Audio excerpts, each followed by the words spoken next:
Hey, babe, come on up. Hey there. All right, so I'm going to, Gavin! You gonna come up here? You wanna say hi to people? Come here. Gav's coming up, okay.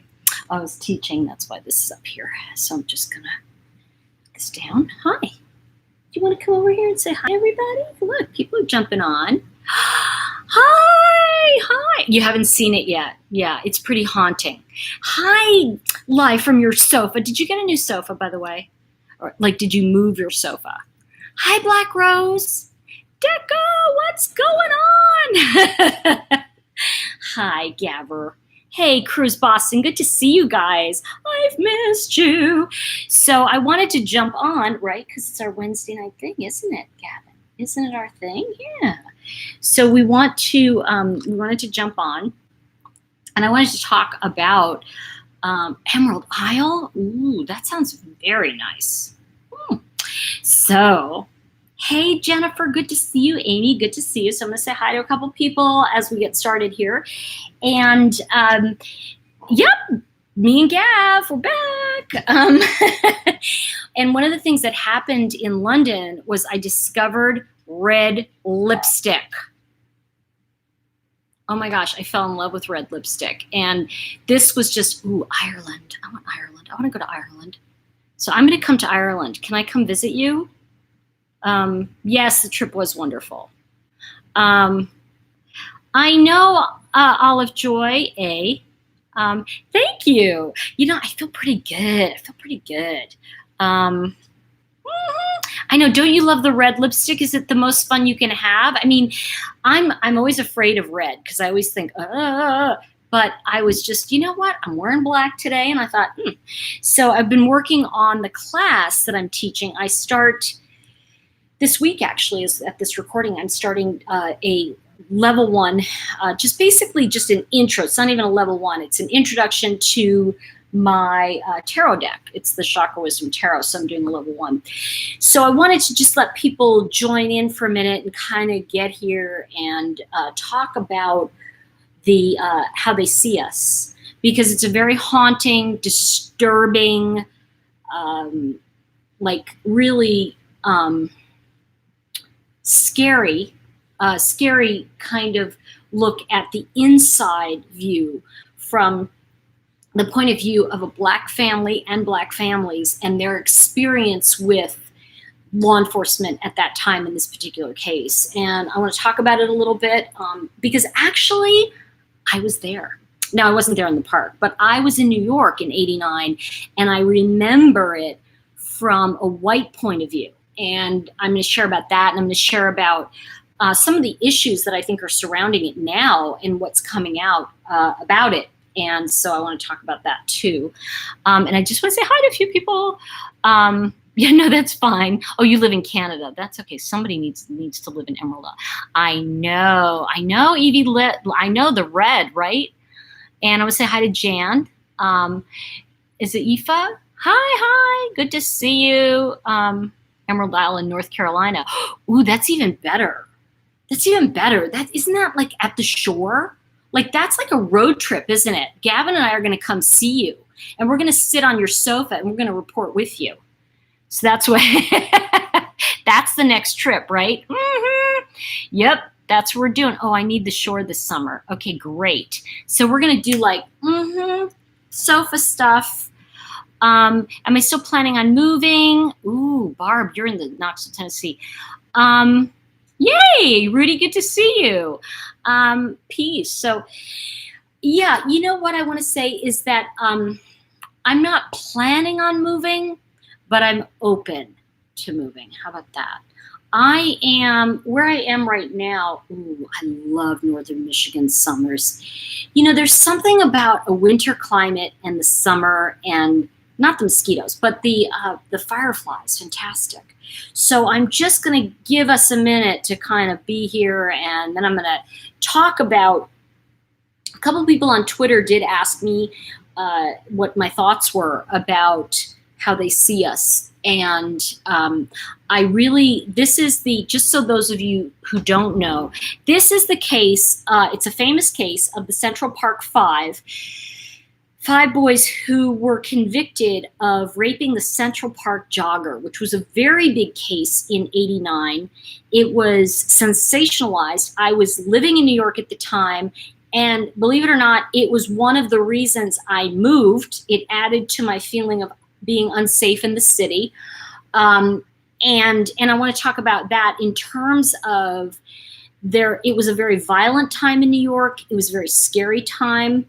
And this particular case was kind of plopped in to the middle of what was going on there. So I'm going to talk about that too. And I also want to talk about the bigger issue around it. I want to talk about the spiritual issue and the, I think, cultural issue around the idea of the suffering and the unfairness that Black families go through with incarceration. So I think that's going to be a bigger thing for all of us. And I really want to just, acknowledge that. So let me come back. I got to find you guys again because I was processing a video, so it just came up. Okay, so let's take a look. I want to kind of see, okay, Northern Michigan, just Barb Detroit. Hi, Barb. Cherokee. Yes, Rudy, you remember the case. Okay, I think a lot of us, and I want to say this, a lot of us who are living in New York remember it very well. Now, for me, the final straw in when I wanted to move out of New York was there was a young man who was visiting from Utah with his family, and he was stabbed to death on the subway. And that just disturbed me so much that I called my dad and I said, I'm done with New York. And then within 2 days, I was offered a job in LA. Everything kind of fell into place, and I left. I left within, I think it was 6 weeks. I'm pretty fast once I make up my mind. So I just want to say that. Okay, so let's talk about how they see us, because it is a haunting, or is it how they see? Yeah, it's a haunting series. It's a 4-part series right now on Netflix. It is I want to say, haunting in the sense that it's raw and it is terrifying. You really walk through the experience of, I feel, being in those boys' shoes and the parents' shoes and the family shoes of what it was like then. Now, I want to say something about this. When I say about that, what it was like then, I'm not saying it's so different now, but I am saying that we're going to talk about that particular case. And I think that, let's see. Yeah, okay, good. The prosecutor. I think that's the thing. It was really hard, Barb, to watch. I did the same thing. I had to kind of look away.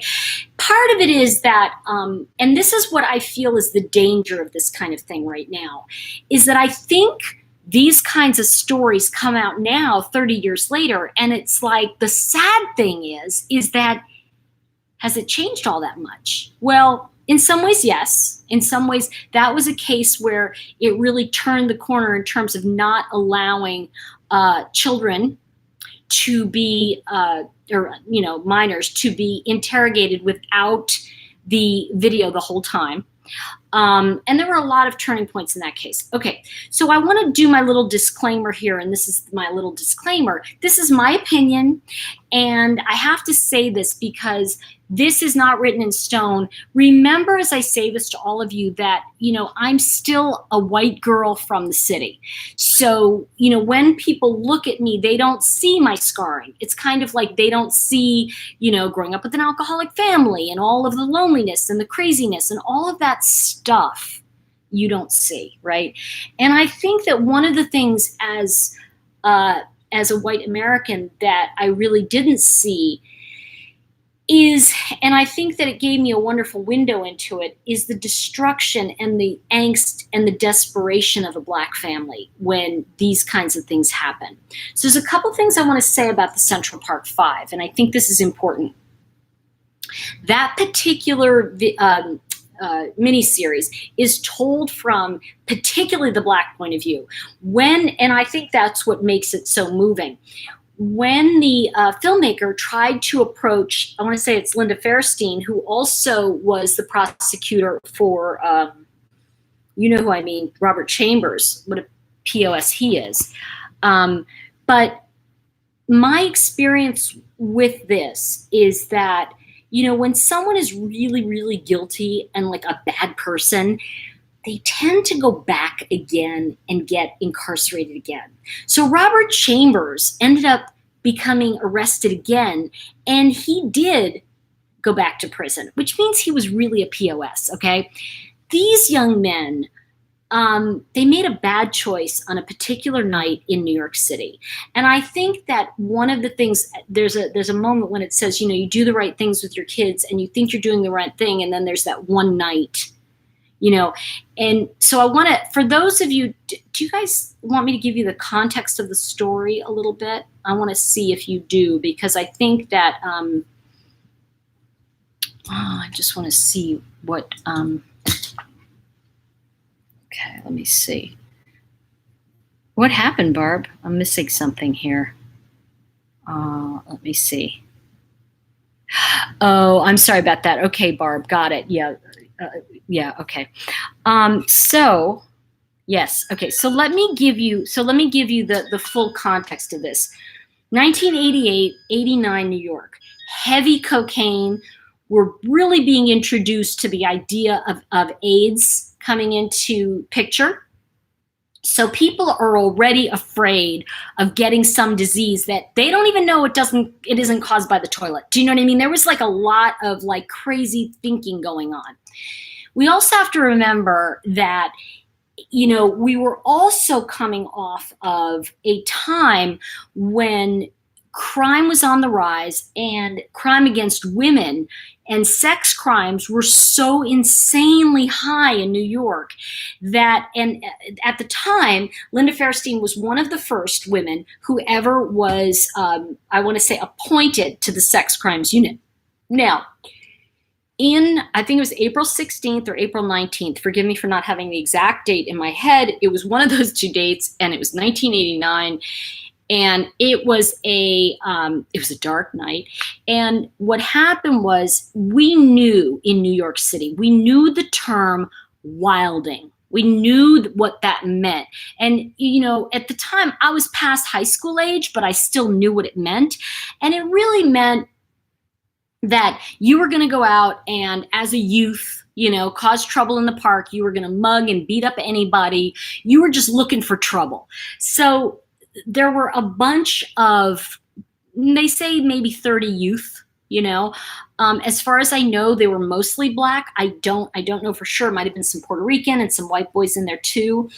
And they went into the park, and that was the night the Central Park jogger was raped in the park. Now, she wasn't found till the next day, but the thing that's important about this case is there were 7 or 8 other people who were beaten that night. Some were hit in the head with a crowbar, one guy in particular. There were other crimes that happened in the park, and they were carried out by these 30 or so young men who were wilding in the park, okay? Now, as I say that to you, one of the things that comes forward to me is that, look at it this way. These boys were actually there during the wilding, right? They were there causing problems, doing that stuff. And the thing is, they were railroaded and convicted of the crime they didn't commit. So in a sense, they did not, because ultimately their conviction was overturned. And I'm just giving you the cliff note right now. I'm just kind of giving you the, and there was a lot of like, what happened in the news is that they were tried in the press, and they were tried as black young men. They weren't just tried as rapists, they were black. And it was kind of like, convicted while black. I mean, that was really a big part of what I think the takeaway is from it, is that it wasn't just, let's see, I had to leave. Yeah, it's hard to come back. Okay.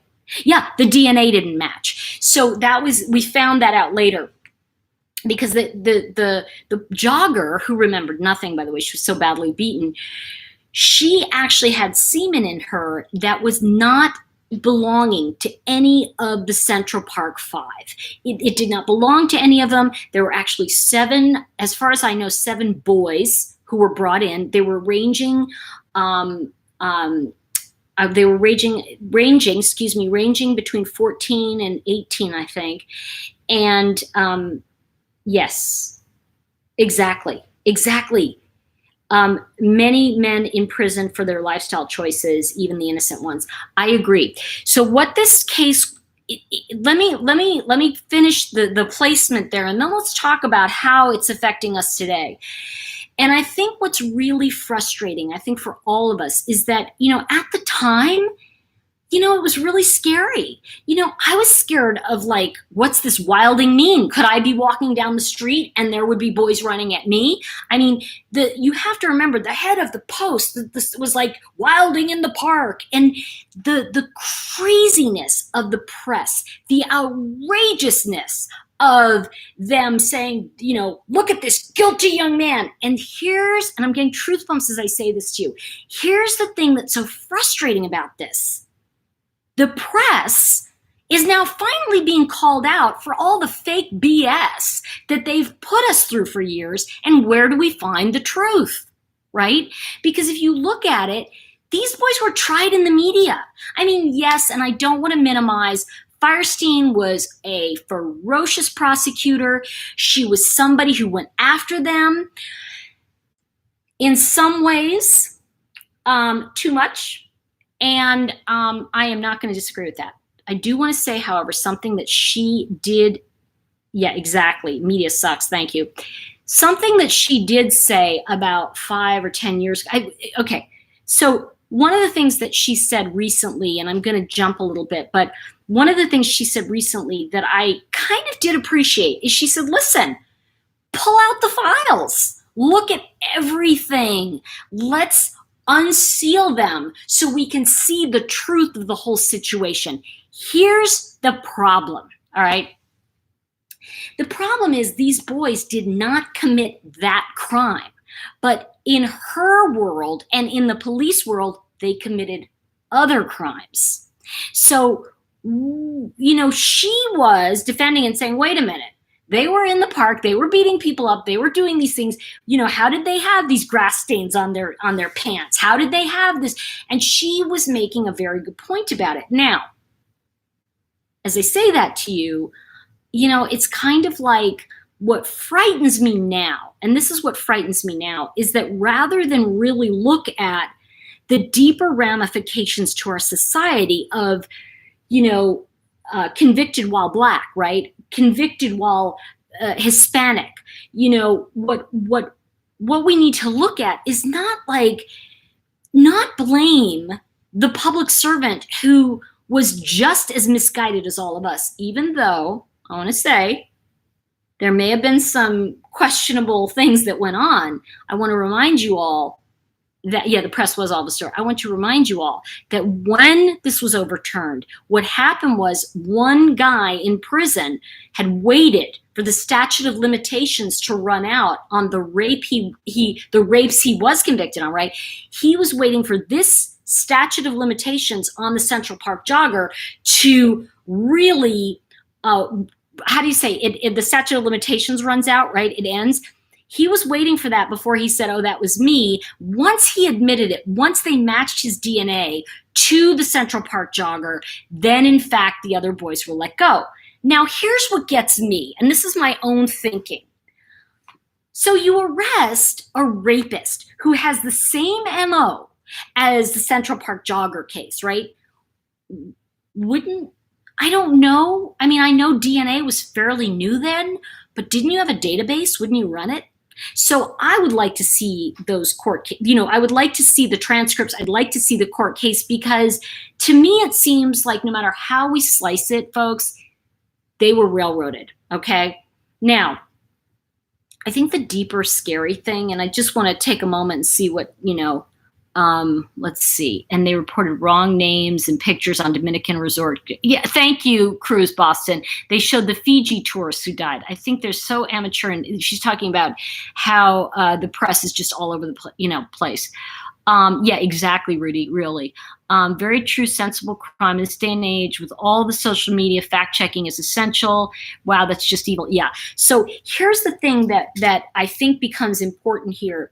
When you watch that movie, and I want to say this because I think it's our miniseries really on Netflix. One of the things that pisses me off about a lot of this work now is that it's just designed to be sensationalized. Do you know what I mean? It's like, oh my gosh, look at what happened. And it's like, it just makes me feel like they're just looking for ratings rather than really looking at, how can we not so much, it's more about if we really look at the deepest level of this, you really look at guilt by association.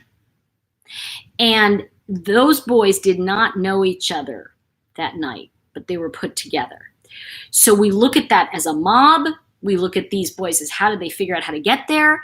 And the deeper thing becomes, where did we get this intense fear of Black youth? Where did this, and now why are we, and don't get me wrong, I think there's a fakeness in some ways to the way white people, and I'm white, to the way we kind of go, oh, those poor Black people. And I don't feel like that's really what's going on. It's more like they were railroaded by a system that at one time they trusted. And they have been shown again and again and again that they don't have enough information to protect them. And one of the things that you want to look at around that is these boys didn't know their rights. They weren't told their rights. It was completely unfair what happened to them. And what I want to say about that too, and thank you, Black Rose. Yay, thank you for the super chat. Yeah, I'm glad to be home too. I got to be honest. But I want to say, the bigger conversation for me around all of this is, how do we change it? Not how do we go after Linda Fairstein? How do we go after the prosecutor? How do we have to go? Because the thing is that when their conviction was overturned, Fairstein and the prosecutor all said, listen, there was so much circumstantial evidence that put them there. There's still a question of their guilt. And that's what they were saying. However, the city of New York, all right, I hear you. The city of New York turned around and felt it was unfair. And so the city of New York gave them, in a settlement, $41 million. So these 5 defendants their conviction was overturned. And that means they were found not guilty of that crime. They were given $41 million. Now, the thing is that that's the restitution, right? So now for all these people to go, oh, boycott Fairstein's books, and we've got to hate her, and we've got to go after her. This is now vigilante justice. And that is not, she's a figurehead. She has nothing to do with the deeper problem, which goes back to the idea of systemic racism. However, isn't that reverse racism? Isn't it now to say we have to go after this woman, because she was racist? Now we're going to go after another race. It's kind of like, at what point do we look at the deeper thing of, oh my gosh, it is true that, these men are incarcerated at higher rates. And what do we do to shift that? And I think that that's the bigger conversation. Now, as I've said that, kind of want to check in and see what you guys are saying too. But I think that, out of curiosity, what does everyone think of Ken Burns' documentary about this a few years ago? I have to look at that. Can you give us some more information on that, Vintage Soup? I'd appreciate that. Hey, nice to see you, Lori. Yeah, it came from the crack epidemic. Jan Fenton said that. I agree with you. And I think that, yes, reporting live for myself, but yes, I feel like if there is judicial accountability, then we will start to see change. Now, here's the thing I want to say to you. The issue is, as you're from your sofa, sitting on your sofa, the issue is not that we don't want accountability. It's that where do we begin in creating, and we know this. Let me tell you something. You and I, everybody, you and I all know that at the end of the day, this was an unfair verdict. Okay. And maybe they were guilty of beating some people up in the park, but so were 25 other kids. And so what happens is these kids became a symbol of that. And, you know, we looked at those kids, we looked at those names, we looked at those people, and they were criminals. Their lives, for all intents and purposes at the time, were ruined. And, you know, do I think that a night of crazy, stupid ass behavior should put you in jail for so many years? No, I kind of don't. I also feel that it was a sign of the times, and I feel like the frustration from the Black community is validated when we see this, because we know and by the way, you know, I mean, seriously, when I talk to all of you, don't you all know that the justice system is stacked against people of color? I mean, come on, you know, and it's just that way, because you see what happens is when you come in and you're kind of like defensive and scared, and a lot of times people don't know the difference between anger and fear, right? Because they mix it up. So their fear can come across as, well, I don't need you, but it's fear. It's like a 14-year-old boy who's scared, you know? And there was another thing about this, which was kind of endemic to the Black family, which I noticed in this, was that one of the fathers said, just plead guilty. And he said, but I didn't do it. And the father said, just plead guilty. So he had his son plead guilty. And I think one of the reasons for this is that the father was actually, in a sense, trying to save his child, because he knew if he didn't plead guilty, he might get a longer term. But you know, this is the thing. It's like, all of the ways this behavior comes about is so crazy. Hi, Trinity. Hey, sorry this is off topic, but will you have another face analysis video soon? Keep shining. Thank you, Sweet Pea. Yes, I actually have one that I can post. That was the face analysis, Trinity. It was, who did we do? Oh, we did Cindy Watts. So what I do is I usually put it on my Patreon page first. So it's been there for almost 3 weeks. I will, and thank you for the super chat, by the way. I will make sure I publish it here so you can see it, because I think it's really fun. And that's kind of cool. So let's see. So glad you're talking about the case. Hi, Red Raven. Good to see you, Red Raven Spirit. Consequences to actions, right? Yeah. See, I think that one of the things that happens, and it is heart-wrenching, because the thing is that it's guilt by association. It's guilt by being in the wrong place at the wrong time. And it brings up another question that really goes with a lot of how law enforcement works, which is, you were in the room, you're the last person to see the person alive, so you're probably a person of interest. But in those days, they put 14-year-old, 15-year-old, 16-year-old, 17-year-old boys in rooms and told them that the other kids said they did it. Come on, these are, you know, and the thing is that these are kids with no prior record. You know, seriously, the way they were sentenced, the way they were treated, the way everything went down just seems so hokey in this case. Now, as I say that, I want to bring up the bigger conversation. Because I think that, and this is, again, do I want someone like, do I want to punish Firestein or the other people? No, because, they did, in a sense, what they thought was justice. Now, they're civil servants, right? And they've all moved on to other things. So what people are calling for now is to ruin their lives. But, in a sense, the Central Park Five got $41 million in restitution from the city, and that is their payout. That is what they got. So when I look at this case, it's not that I say it's over. I want to be really clear. I say, let's look at how to heal it. Instead of sitting here and being furious about it, which every time I think about it, I get mad. I want to look at, well, what do we really do to change this? How do we find ways to really make the system more fair, what would that look like? And unfortunately, and living in North Carolina, I see it more here than I saw it in New York or even in LA.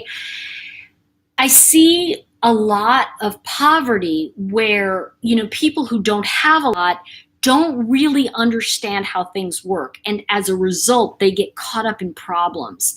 So I wonder, and I'm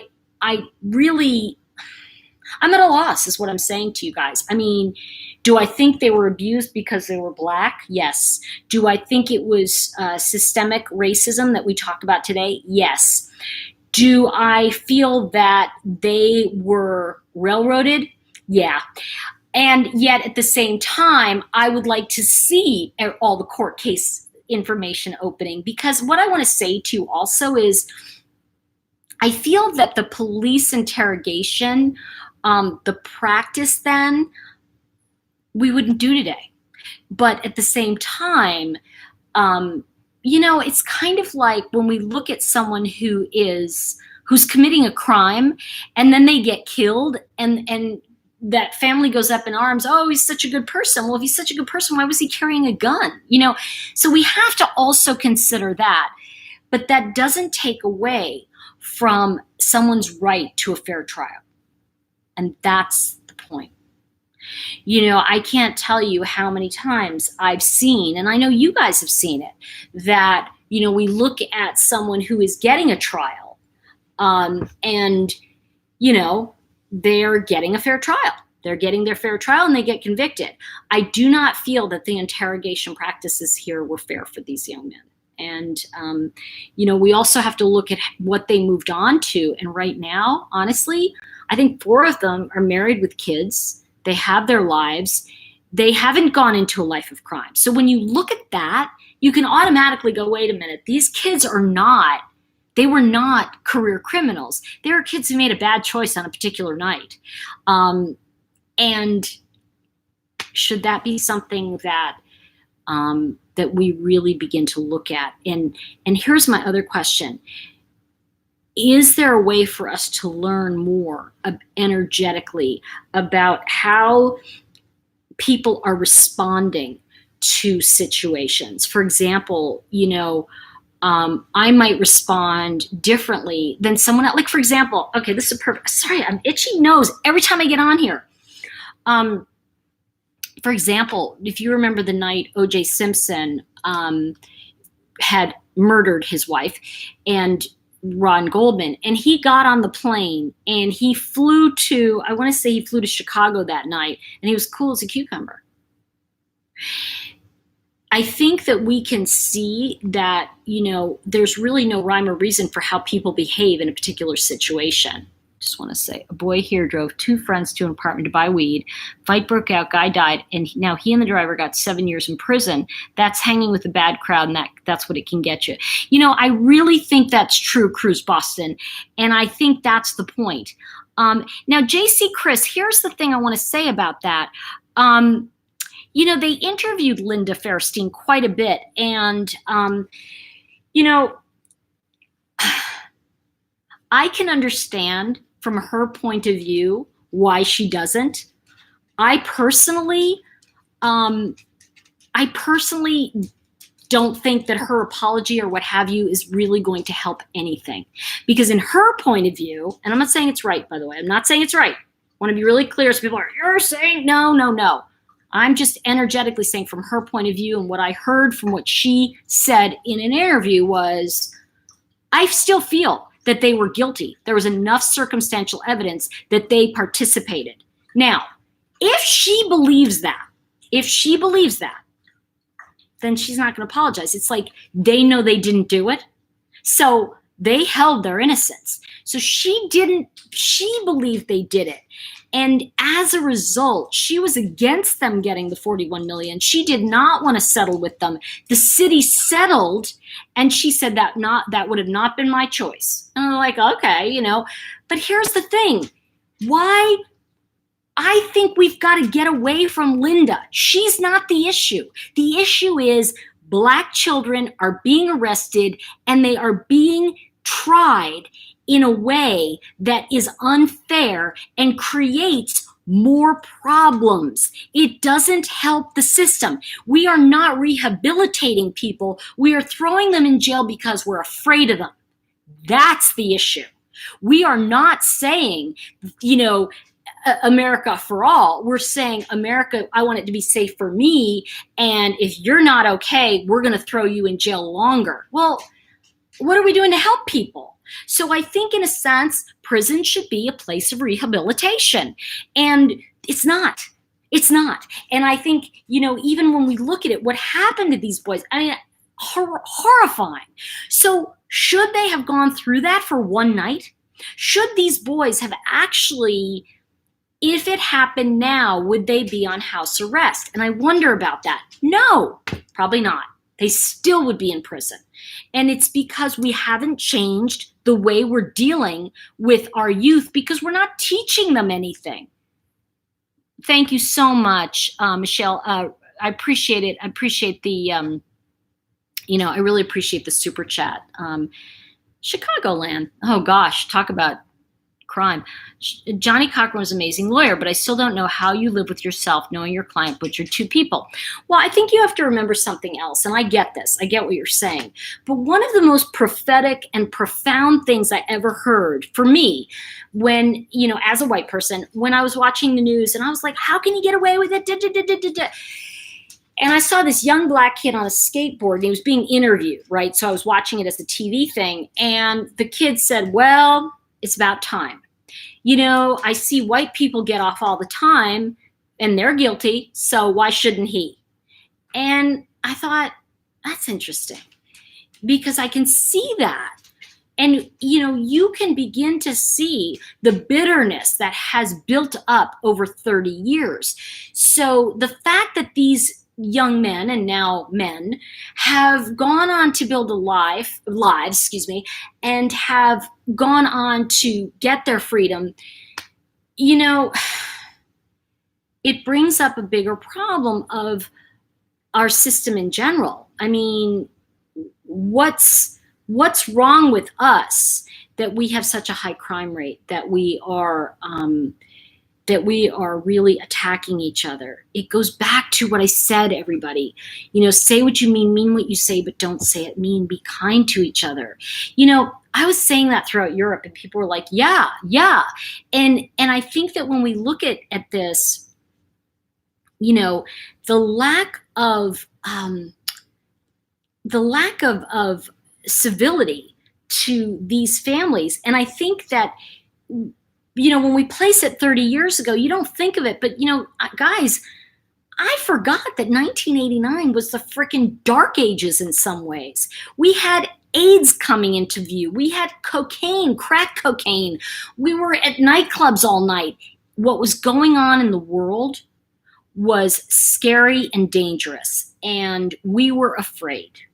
Now, that doesn't make it okay, but I think that we have to look at the idea, and again, I'm having this conversation really as a dialogue, not as a this is how it is, but more of, I think there are good points being made, but I don't want the points being made to be lost in let's go after Linda Firestein, let's make her apologize. And I'm not saying that she should or shouldn't, but the reason I'm saying this is she's like the pawn in this.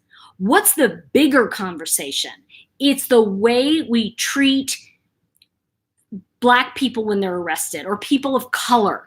It is a different judicial system.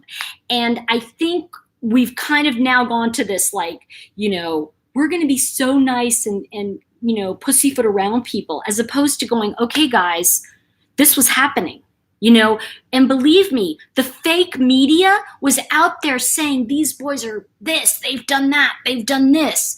And, well, they were just the symbols of those 30 boys running in the park, terrorizing people in Central Park that night. They were symbolic. They were not, and they were used for that. Now, cut to today. What do we do to change it, right? What do we do? And that's the issue. You know, I think that do two wrongs make a right? Do we now turn around and punish people who did a job they thought they were doing right? I mean, and I'm not saying that there wasn't mistakes made. I'm not saying that they weren't guilty, okay? But now it's like, how much blood do we want from people? You know, at a certain point, you know, what do we want? What are we going to get by destroying now, 30 years later, this old lady who writes books, or this prosecutor who teaches law school? What point is that going to make? You know, and I think that it's the restitution, in a sense, is the money they made, right? The money that, excuse me, not made, the money they were given, okay? They did not make that money. That was money that they deserved for what they were put through, and I want to be clear on that. However, that said, what do we do to change it? See, I think this is really the conversation, right? It's like, let's see. Yeah. Oh, good. Oh, good to see you reporting live. Thanks for being here. I was thinking the same thing. What does it say that dozens of kids thought it was fun to hurt people they never even met? Abuse, neglect. See, I think sensible crime, that's the point. You know, if we go back to the rage that was considered fun, and as a result, they got caught in a net that was being cast as an example. Now, the issue is they were convicted for a crime they didn't commit, but there was a lot of circumstantial evidence that they were there and they did commit other crimes. Now, the issue, though, is that I think using people who were saying they were falsely convicted, yeah, I know they were. They were there. So it really puts me in a position of, I don't believe they should have been found guilty of that crime. And in many ways, there was no proof of any other crime. There were circumstantial things. And, you know, listen, how many times have you committed a crime? And I say that not in a way like I haven't gone out and hurt people, but I mean, come on, just little things. You know, we make a left turn when we shouldn't, or we, you know, I don't know, we take an apple and eat it, and I'm making this up, but whatever we do, right? We've all done that. We've all been in places that we shouldn't have been. The choice to go to those places, then, you know, what can we do to educate our youth and give them an opportunity to say to them, listen, this isn't a pastime. You know, going in the park and beating some people up, and that's not fun. And, you know, the problem with this case is that they're not angels, but they weren't guilty of that crime. And if we look at that legally in America, they were falsely convicted. And at the end of the day, if these were white guys, right, if they were white men who were convicted, we would say the same thing. We would say, they shouldn't have been there. But there was no proof. That there was a lot of circumstantial evidence, and I'd like to see the transcript from that, but there was no proof that they actually committed a crime of this one. They never, committed this crime is what I mean. So I'd love to hear what you think too, because I feel like the bigger problem is that we are living in such a vigilante time. Yeah, please, no swearing because you'll get cut out. Okay, my truth is worth a fortune. Guess what? No matter what happens, I wouldn't take a penny for it. Okay, I don't know what that means. Okay, I think money is a big factor. Poor white kids get mistreated too. Yeah, I think that. Yeah, I agree with you. Sensible crime, and I think it's the. I think it's the feeling excluded. You know what I mean? Think about it. Oh, wait, hold on. Okay. I like Louder with Crowder. I think it is a very good channel, actually. I think sometimes he says some cool stuff, but I am gonna I'm going to hide the comment just because I don't want to be promoting something else. I do hope, though, when this unfortunately happens, that the number of the innocent are freed. But, two, I hope they prove their lives and take their second chance. See, that's what I want to see. I like seeing that they get a second chance. That's the key to America for me, is that, you know, you can make a mistake, but you get a second chance. And what this movie really underlined is how they were treated as well after the conviction was overturned, that the fact is they were treated like criminals. But you know what? That happens to all convicts. That happens to anyone, whether falsely accused or coming out, you know, after. And I really have to say that, you know, I just really feel for these families, because overall, you know, I think these were hardworking families. I think that these boys were looking for some problems. I mean, you know, 14, 15, 16, 17 years old, they're looking for some trouble on a weekend or weeknight. And here's the deal. Your guilt by association is the key here. And there's another piece to it that I really want to underline, and that is the idea of vigilante justice. I don't think it works. I think it's really dangerous to go after and abuse people like Linda Firestein and like this prosecutor, not because they were right or wrong. I want to be really clear. I think the danger is that now, how would anybody want to be of service to our country if they are not, in a sense, they need to be held accountable, right? But you can't do that 30 years later, and certainly after you've gotten $41 million of restitution. You want to really punish them? Give back the money and then go ahead. But I think it's really unfair as the public to go, this is outrageous and look what they did. Because you know what? It happens every day. That's the issue. It's happening every day. How do we change that? Please, let's not focus on this, on one outrageous thing. Let's look at what can we do for the Freedom Project. Well, you know, there's a saying in America that it's better that 10 guilty men go free than, than one innocent man goes to prison. And that's what happened here, is that, you know, they were innocent of that crime. So I'm very concerned about vigilante justice, because I think it takes away from us needing to solve the problem. Don't you think? Okay, thank you for blocking that person, yeah. Everyone wants people's lives ruined now for past mistakes. Okay, this is key. Rudy's saying it. Rudy Rico says, everyone wants people's lives now ruined for past mistakes. Thank God social media wasn't around when I was a kid in the 80s. I wasn't a criminal. I was just a dumb kid who did dumb things. I know, me too. Oh my gosh. Destiny said, it's sad that many people have been forced into a guilty plea just for fear that they will get a harsher sentence if they don't. So freaking true. I think the same thing about police need to be balanced, or no one would ever be willing to be a cop. See, I think that too. Like, I think it's different when you look at, you know, in the 70s, Serpico, you know, and if you don't know it, look up, it was an Al Pacino. I think he won an Academy Award, or did he win it for Dog Day Afternoon? I think it was Serpico. But it was all about this cop, Serpico, who found dirty cops. And it was just he was just scared for his life. So the thing is that he unearthed that. But I do think we have to be very careful about vigilante justice. And I know I've said this like 8 times here, but I think the idea of trying to punish some old white woman is not going to help the problem we're having in the Black community. The bigger, and when I say in the Black community, relanguage that, I mean to the Black people that are brought into the justice system. I don't think they're getting the justice.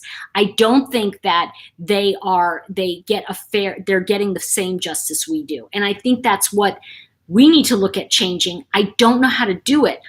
But I think that if we can get to the real question and start asking the real questions, you know, the thing that really, I think, and this goes back in history a little bit, you know, if we look at the civil rights movement in the 60s, Johnson, who right after Kennedy was assassinated, Johnson took over. Now, he was some good old boy.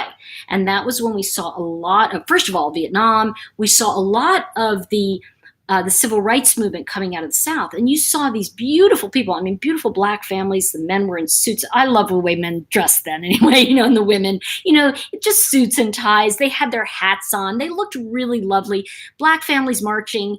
This was a lot around Martin Luther King. This was like peace, peace, peace. And there's a lot of other stuff I want to talk about with the crimes after, not in Black America, but a lot of the bombings that happened in the 70s. I'm going to talk about that in another video. But what you have to understand is that Johnson was looking at this on TV and said, what do we do to shut these people up, right? So what did he do? He did whatever he could to destroy the Black family. And this is just history. This was like the beginning of, we're going to give them stuff, get them out of our way, put them in these areas where they can live. And it was, what? It destroyed the Black family. And I think we're responsible for it. I do think that. I think that when you take away any man, right? And I know I'm being sexist here, but when you take a man's purpose away, the ability for him to take care of his family, for people he loved, you're saying basically you're worthless. And I think we need to change that. And I think we need to look at the issue is, how do we value people's contribution? No matter what race, when I say race, we're all human race, right? But no matter what, how do we value contributions as Americans? And this goes back to what I said, months ago when I did that video where everybody got pissed at me. And I said, forget diversity. I want inclusion. How do we bring everybody into the included conversation of what is the right to a fair trial? What is this? What is this? What is this? And our people, I want to say rehabilitatable, and that's something else. So I think, we've got some issues that we need to look at, but I don't think it's going to be looked at by trying to punish somebody for a crime 30 years ago. And again, I want to be clear that if you want Firestein to apologize, then I think you need to read the whole trial transcript. You need to read all the police reports. She has been calling to unseal them, by the way. She has been calling for you to see everything so that, her attitude is like, I still think they're guilty. And it's like, I wouldn't say that. But, she feels that there was circumstantial evidence that convicted them. I feel what she's saying about bringing out the all of the transcripts and stuff, I think that's the key. And I think that is, we need to look at all the evidence in order to really make an assessment of what was going on. Now, that said, what do you think? What do you think about changing the tide? What are some ideas that we can come up with that will change this? Because, they admitted they were there, but they were clear that they didn't do that. And their DNA was not on that girl. Now, we have to look at that as well. I just want to jump in and say, I know that's what I feel, Cruz Boston. Rigid thinking drives me crazy. And a Golden State Killer, I really feel that, I think that okay. So I'll address that at a different time. But I think that this is the thing. It's like our history is our history. We can't just take an eraser and erase it, and we can't go back and say, well, this didn't happen by getting rid of something. In fact, what we ignore, we are destined to repeat. And the thing is that we need to look more closely at what do we need to do to make sure this doesn't happen again or as much. Or, the thing is that we're looking at a problem that's an epidemic of repeat offenders. Repeat.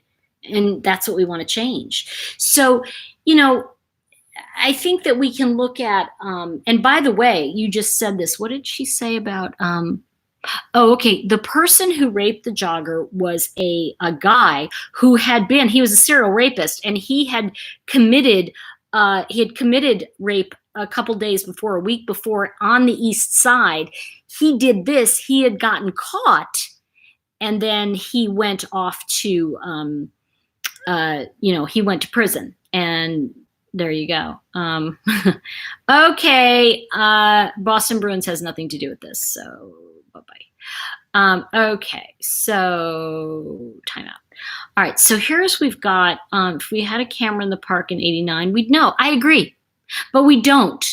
And exactly, Evie, I love that. Know your history so history doesn't repeat. I think no one likes, let's see, Cruz Boston says, no one likes a flip-flopper, but being rigid is worse.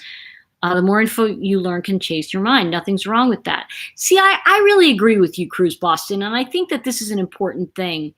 Now, I want to just bring this up. Jackson being on the $20 bill and what he did to the Native Americans. I don't know what he did to Native Americans. I'm not familiar with that. I know that that the plantation owners were all considered in those days the Southern Democrats, right? So that's, I know, Black Rose, thank you for asking that. Please try to stay on subject here a little bit, guys, because we're really talking about something that is, I think, an epidemic. Let's see. Yeah, here we go. Evie Scorpio said it best. After Stephen Lawrence case here in the UK, an inquiry found the Metropolitan Police to have widespread racism. There have been some big changes. Now, here's what I want to say, and this is really weird. I think that what's happening is that it's almost like the boy who cried wolf, right? We're hearing racist, racist, racist so much that we're being desensitized to it. I want to just say that we all have prejudged certain situations. That said, I think that there should be, and this is, a bigger conversation. I want to say I'd like to see certain things brought forward that we can do to really assess, our minorities when they go into the prison system, and really look at, hey, how can we rehabilitate? How can we teach, in a sense, positive thinking? How can we give hope to the hopeless? How can we share the American dream? How can we offer that hand up? And I think some of you heard me say this. I have a friend who is very into the social justice thing, and she said, she'll always say to me, you have white privilege. And I'm like, dude, you're white. What are you talking about, man? Like, you're white, And she's like, oh, we've got to work against this white privilege. And I'm like, okay, here's the deal. When you say to me, I have some ways to create Black privilege or people of color privilege, I'm going to be there with you, because I think what we need to do is even the playing field.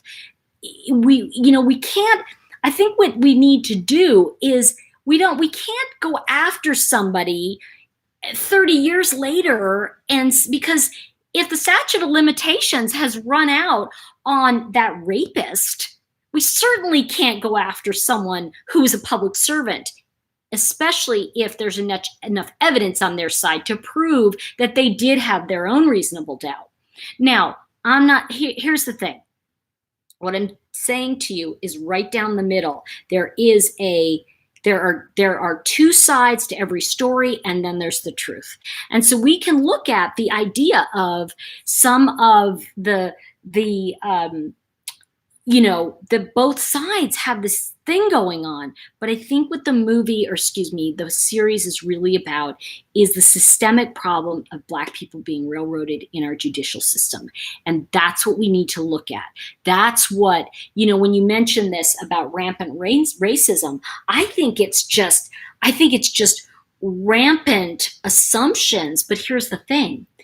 You have to remember that police on the street are trying to save their own lives. So they're not going to give you a chance if you pull a gun on them, okay? There just isn't that, he doesn't mean it. I mean, I don't care what color you are, that, they see a gun and that's it. Or if you're threatening, they want to go home at night. So, on that other side of it, I do think that we have to look at a new way to say, that Black Lives Matter without being anti something. We need to be for a reform and for justice, for a way to change this. I think that our outrage and our anger should be around, this is outrageous, and what do we do to change it, not who can we punish for it. Because I think that's what gets us in that cycle over and over and over again. The more we keep going, because think about it, that's what happened to them. This is outrageous, all this wilding. We're going to just grab every Black boy who was in Central Park that night, and we're going to find them. That's the same kind of thinking as the other side.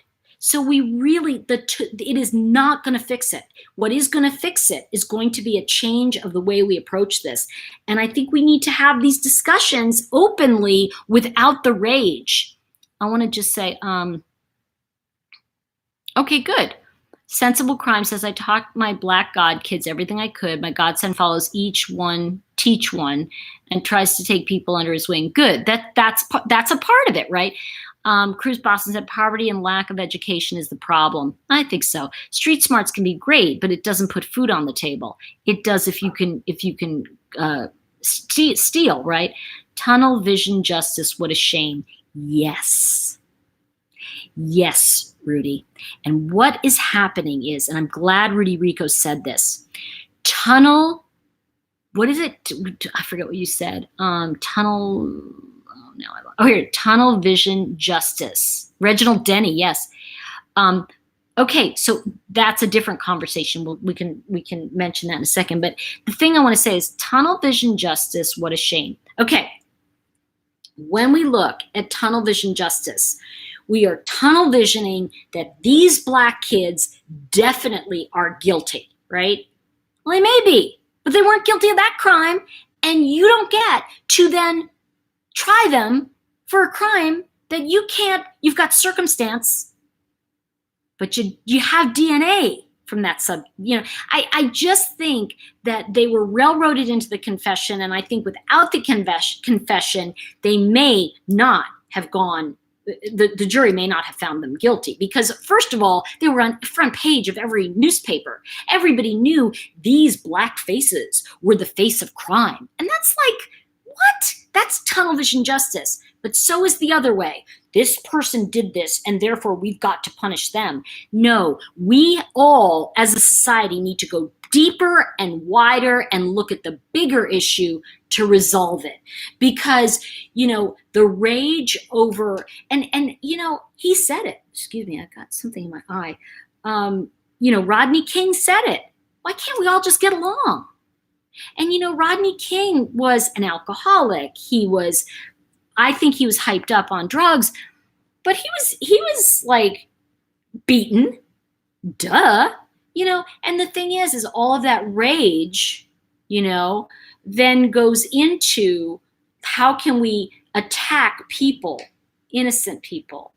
And I'm not saying that, that Linda Firestein or any of the people in this case are, quote, innocent. But what I am saying is that, we really have to look at the bigger issue. And if we really make it that small, we're never going to solve the problem. If it's just about, now that we've seen this Netflix, yes, we've gotten people angry. We're angry, but now we're angry at people and not angry at the problem. And I think that's the issue. How we relate to the issue is the issue.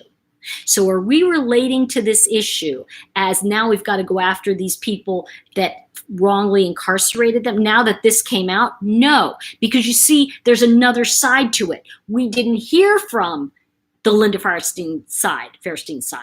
Now, and as I say that to you, the filmmaker made it sound like, oh, she wanted all this, she wanted this. And so we said, no, you know what I said. But here's the thing. If the situation reversed, right, and we saw it from Linda Firestein's point of view, then, everybody would be mad on that side. There's going to be no winning on this. You cannot win on the issue here. You can't win on the issues. You have to win on changing the system that created it. and changing the system begins with the Criminal Reform Act, which was signed into law, I think, by Trump like last year.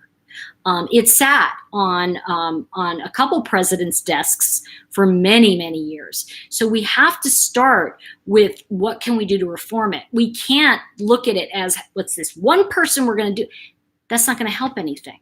You know, it's like you can go to the ocean with a thimble or a bucket, and the ocean's not going to care. It's not going to make a dang bit of difference. And all it's going to do is kind of say, well, look, I got this water from the ocean. So it isn't going to take back or give back the years those boys have. But what it can do, what we can do, is we can look at what do we do to make sure that the years that someone is expected to pay for helps rehabilitate, gives them a skill, gives them something that gives them a different way of thinking. I think that's the bigger conversation, that we are just throwing these people in there and they're amongst violent criminals. I mean, it's different with somebody like Chris Watts. The guy is a murderer, a horrible murderer, and he deserves to rot in hell and eat like disgusting Chick-fil-A's and peanut butter all day. But you know, these boys don't, you know, but because they're Black, they got treated that way. And I really think that, you know, we have to look at how would a sentence look for 5 white boys? You know, what would that trial have been different? I think it would have been. And also, I think we also have to look at the fact that here we are 30 years later, and we're still talking about how outrageous behavior is. But here's the difference. We have the opportunity now to change it rather than just blame people for it. And I think that's what I'm looking for from this. So let's see. We should also encourage reasonable people of all races and genders to become cops and prosecutors. Thank you. We all here thank you. Thank you very much, Crystal. I appreciate it.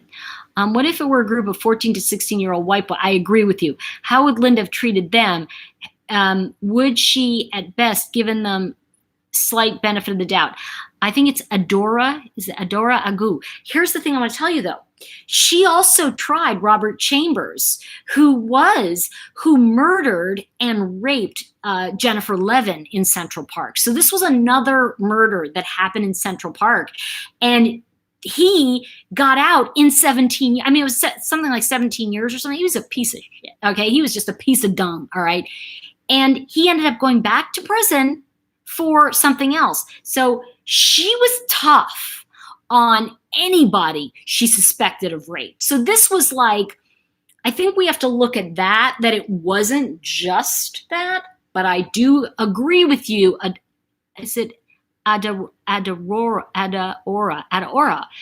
Here we go. I agree with you on this. It's a cultural issue that vilifies Black and Latino men. They are guilty first. They have to prove innocence. Why did Linda take this approach? As though these Black boys were disposable. But I have to tell you something. I think that society thinks these Black kids are disposable. That's the thing. It's not just, we can look at, this puts a face to it, okay? Linda puts a face to it. But I think it's a bigger problem. And I think I agree with you that it's a cultural issue. Now, let's back up though from that cultural issue, because I'm really glad we're having this conversation, Ms. Agu. And I want to say to you that it is a cultural issue. However, how can we all get along? How can we be in this culture together, the culture of Americans, and understand together the rights we all have and all share, and how can it be applied to all of us?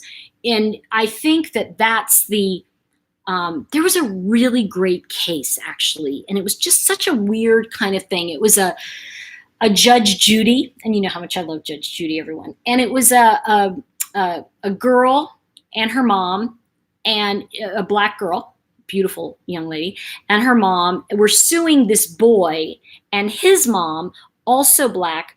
But the boy that they were suing was Jamaican, as was the mother. And, you know, basically the thing was, she apparently, according to him, she said something about his mother, and they were in the I want to say a parking lot or something, and he went over and he slapped the heck out of her. He threw her to the ground. He kicked her.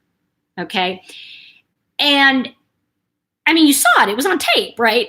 And so he, and the mother, the Jamaican mother, said, "Oh no, he didn't do that.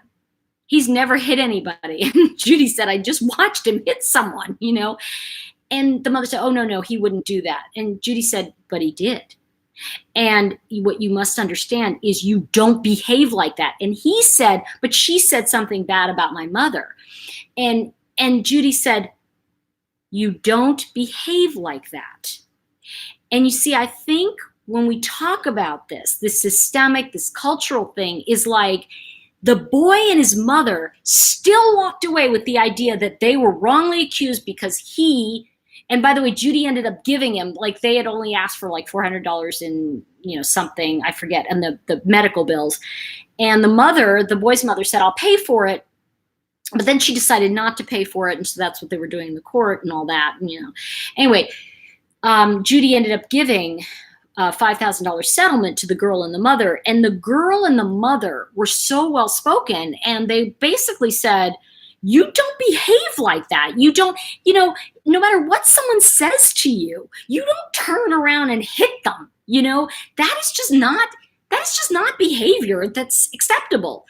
And I think what we're talking about here is that the vilification comes from a deeper thing of some people, not all, I want to be very clear, some people don't know how to behave. And as a result, for the few who do not know how to behave, the masses are judged. And I think we need to look at changing that. I hope that makes sense, because I really think that if we and this is hard because you have to remember, I don't have that level of anger because I'm not Black. If I was, I can really identify with having that level of frustration in other areas in my life, but not, it's like the terror that are Black and Hispanic. I want to say people of color. Okay. I want to say people of color in America, the terror they feel about police officers and the law. It's not fair. It's not fair. And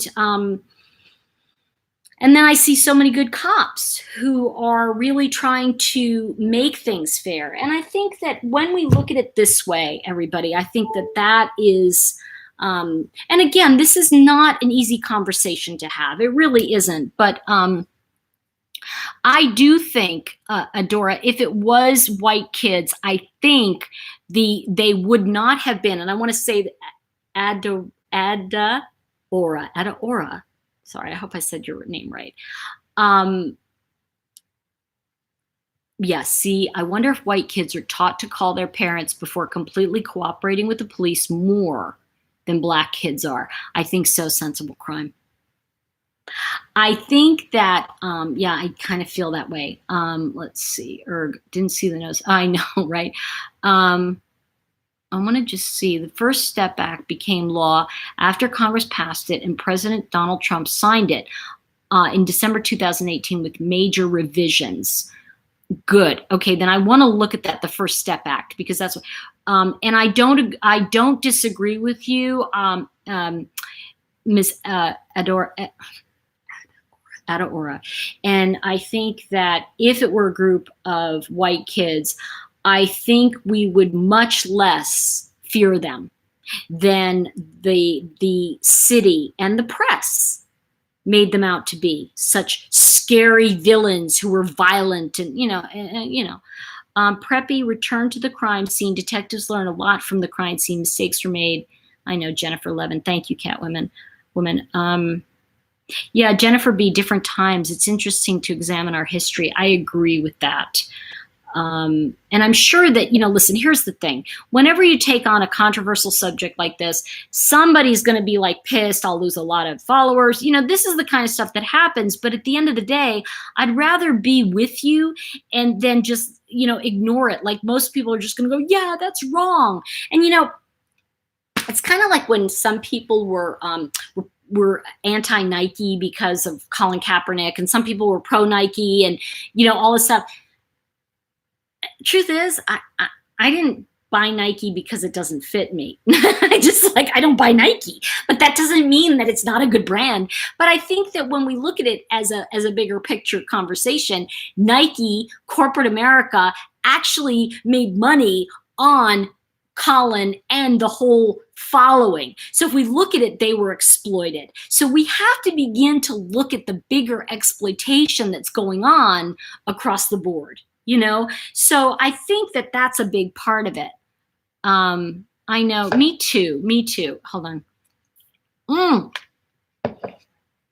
I think sensible crime, but sometimes we have to talk about race, even if it upsets us. Please judge me by what I do more than how I say things. If anybody can find the Dr. King quote that says, you know, I have a dream basically that someday we will be judged not by the color of our skin, but by the tenor of our character or something like that. And I really think, and I think that, who here believed the Duke players were guilty at first? Well, yeah, exactly.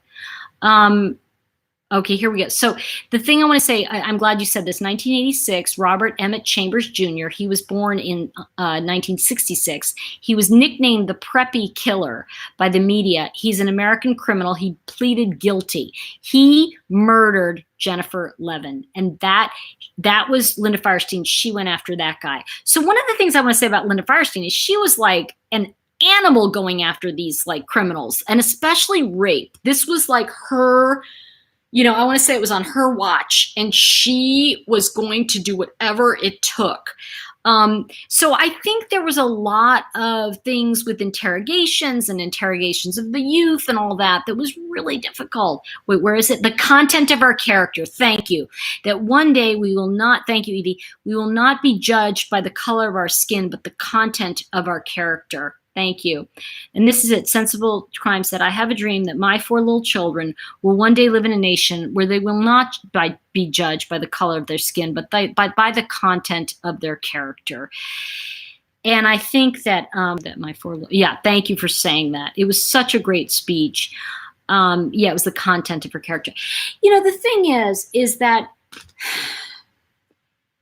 you know, like him or hate him, right? But at the end of the day, one of the things that has happened in the last 2.5 years is that all of our anger has come out. Our anger at the press, our anger at inappropriate behavior, whether it come from the Oval Office or Congress, our anger at everything, the injustice of our press, the way they skew a story to paint someone a certain way, and we don't actually see the truth. We see what they want us to see. And I think that is a big systemic problem. And when we talk about fake news, that was fake news 30 years ago, and we didn't recognize it. We took Black children, we took Hispanic children, we took a race in general, we took people of color, we put them on newspapers, and we said, that's what you should fear. This is dangerous. This is bad. These are criminals. White people rarely got the front page for crimes. And when they did, it was like, wow, look at those white people. They committed a crime? Huh. You know, and I think that you can look, and somebody mentioned this a few weeks ago, you can look at the headlines when you have a person of color and it's like, you know, dangerous felon. And it's like, as opposed to a white guy that's like, you know, so-and-so accused of, you know, murdering his wife. So we have to really think about not only fake news, but how the press has become so sensationalized that we are more fascinated by things that are safe. Like, what's this guy, James Charles or something, or Charles James and Tati?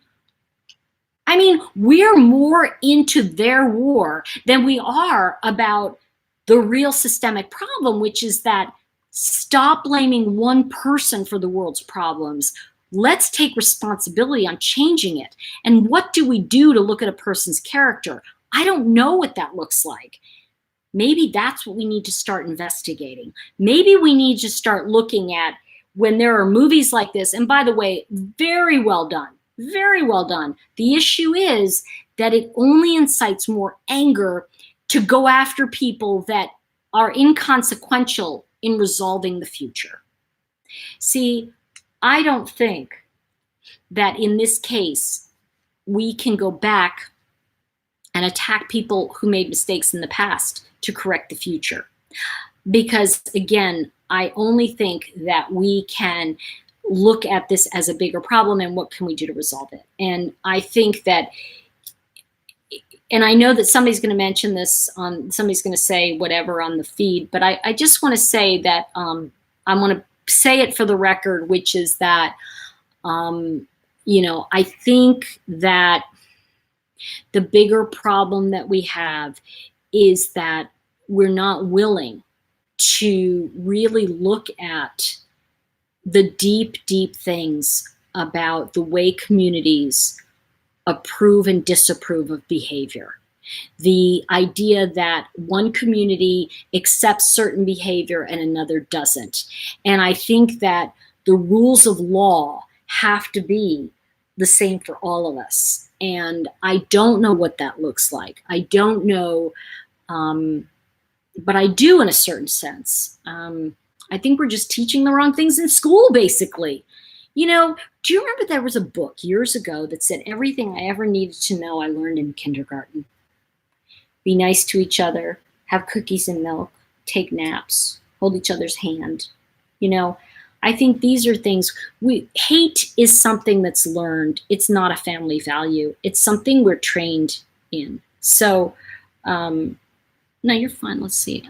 Hold on. That's what a human, okay. I've been sitting here trying to remember where I recently saw you. Okay, got it. Morality is subjective, and we rely on people's morality to live safely. However, it's not up to other humans to dictate morality to others. I think that's the problem. I agree. I really agree. I think that, let me just say, the media makes the situation, but the police and prosecutors use the media to get convictions. That's true. That should really be stopped. Yeah, because they went after Jennifer Levin in the courtroom wrong. Yeah, oh boy, did they ever. They really made her out to be horrible. That was a try the victim thing. Oh my God, he was crazy. Robert Chambers. I don't know what TSM is. Humanimal. Sorry, I don't know what that is. Oh, Evie, bye, good night. Okay. My father died of alcoholism. I couldn't believe I just heard of it the other day. Oh, wow, Sarah, sorry about that. Yeah, you know what? It's all fear. And I think the idea of, I think that's what is underneath all of this. Not be subtle. Okay. Sorry for your loss, Sarah. I am too. It's a tough one. So I'm gonna wrap up, but I want to just open up the conversation to be that I don't really know the answer, but I kind of think I sense it a little bit, that I would like to see the answer come from Black leaders in the Black community who come forward with ideas, because I think that's what I get excited about when I see speakers who are sensible and really leaders. That's really cool. Humanimal, can you mention? Okay. Oh, sorry, Tori, separate conversation. I don't know what that was then. Okay, let's see. I think I'm going to start attending Al-Anon. Thanks for reminding me. Yeah, you know what? I think, Leisha, Al-Anon is such a great, it's stained my entire life, so I'm not discreet about it. Did not consider. You know what? I agree with you, Sarah. No, don't you dare apologize for that. And I want to say that, Sarah, because my mother died of alcoholism. I mean, I knew who she was, obviously, and I remember her dying. And I don't feel like, oh, I don't want people to feel sorry for me. That kind of like is like, what? But I mean, we all live in our own hell, okay? And I think that some of us have it worse than others. Some of us don't have skills to that that's what my thing is about. That's what my whole life is about. My purpose is about sharing skills to help us live better. And I think that's what we, I want to find out what everybody's apologizing for. I missed something. I feel like, wait a minute. I've been here, but I missed everything. I'm missing. Okay, I missed something. So obviously, you're so funny. Teach me your ways. I think it's important for people to talk about alcoholic family members. Helps others not to feel so shamed. I agree. Oh yeah. Went to a wedding over the weekend and saw some stuff reminded me of what my mother went through with my dad, and couldn't believe with the education and therapy, here I was. I think if rather than communities saying they get a hard knock, leaders offer solutions. See, that's where I'm coming from. And I know, like I said, I know that this is going to get a tough one, but and by the way, if you are on this feed right now, if you could give a thumbs up, that would really help. And also if you share it, let people know what we're talking about, that would really help. And I'm going to start posting videos again, but I want to go back to Humanimals saying this, because I think if rather than communities saying they get a hard knock, leaders offer solutions. And I want to say something about this. Leaders are not people in Congress. Leaders are people in the communities who get up without anger, but with compassion and understanding and leadership.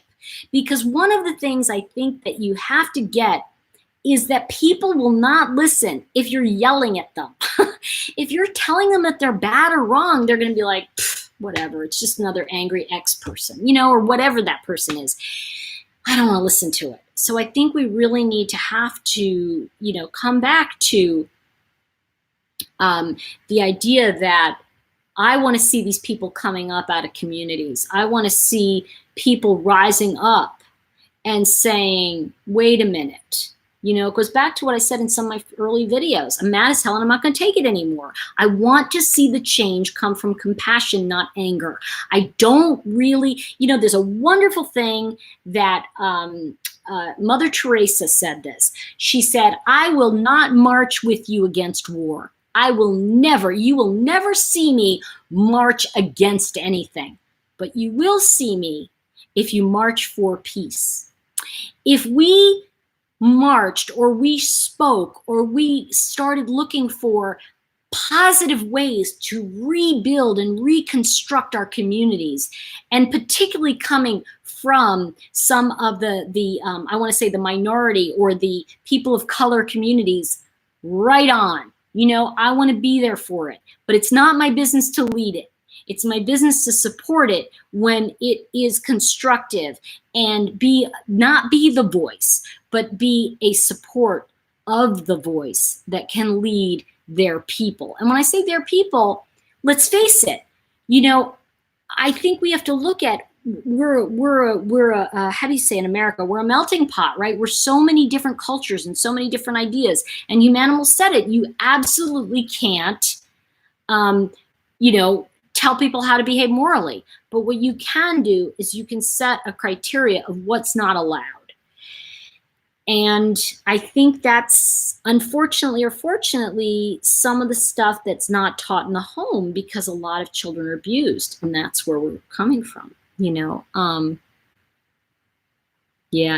I'll tell you what, losing a parent, woo, something. God, I'm so grateful to you guys, Cruise Boston, Black Rose. I really just want to do a special shout out to all of my mods who come on and really help out, because it keeps us on that focus.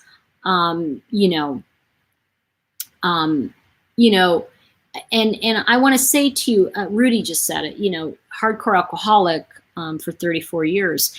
Anybody who has not been through an addiction does not understand the pull of, and when I say addiction, violence is an addiction too. Rage, rage is part of that too. So yeah, I just want to say thanks to the mods. I lost both, but I'm older. Yeah, I lost both my parents. I lost my mother when I was 15, and I lost my father when I was 40. And, I thank you, Cruise Boston. I'm really glad you're here. And here's the thing. Addiction is hell, but sometimes we don't realize as addicts that our presence does how do you say, impact other people. And I think if we look at the fact that every voice counts, then we can look at, and if we can instill that in all people, then we can really come up with the idea that if your voice counts, then don't let it be discounted by bad behavior. So, yeah. Oh my gosh, I bet you do, Nicole Knox. Oh my gosh. What is that? Teresa, lips match YouTube and Shuff Hearts. I don't know what that is. Oh, thank you, Karen Cole. Oh, no. I meant that, let's see. Yeah, I don't think that addictions are good, but I'll tell you what I know for me is that if it hadn't been for my mother being an alcoholic, I wouldn't have had a ticket to meet some of the greatest people I ever met in the world. In Al-Anon, in Alateen, years later, in understanding that it was okay to love an alcoholic and that they were brilliant people. And that, I think that if we really could have the same compassion for one another in terms of the way crimes are committed and the way, if we look at it that way, and we can really look at how can we turn people's lives around from that understanding of you not being alone. I think that we can really change a lot. And I think that there's just such a harsh reality that a lot of our, I want to say, our marginalized people have to deal with. And as a woman, I was marginalized when I was growing up, but it's different now. So I get that. I work with you. Okay, hold on. Whatever causes it, ultimately it's very selfish, intentional or not. I like, oh, my lipstick. Thank you. You know what? UK, I got it in the UK. Yeah, I think that, let's see, whatever causes it, it ultimately is very selfish, intentional or not.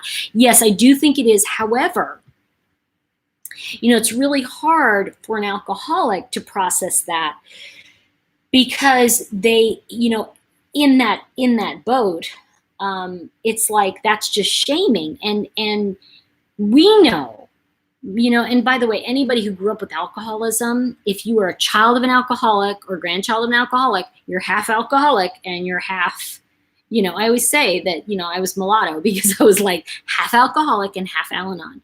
And, a lot of times later in life, Al-Anons become alcoholics because they've gotten so tired of controlling everything. So it's a very tough thing, it's a tough one.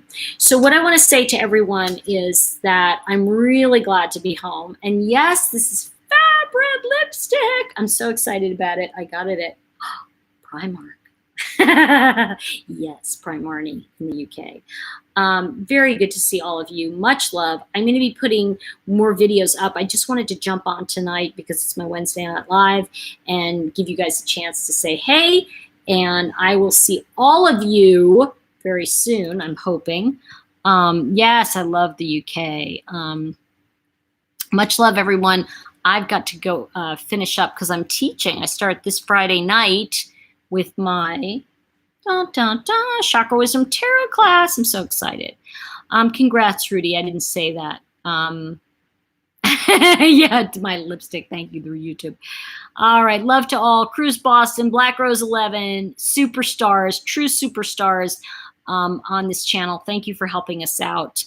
And y'all rock. Be well, everyone. Much love. And I will see you very soon. Take care.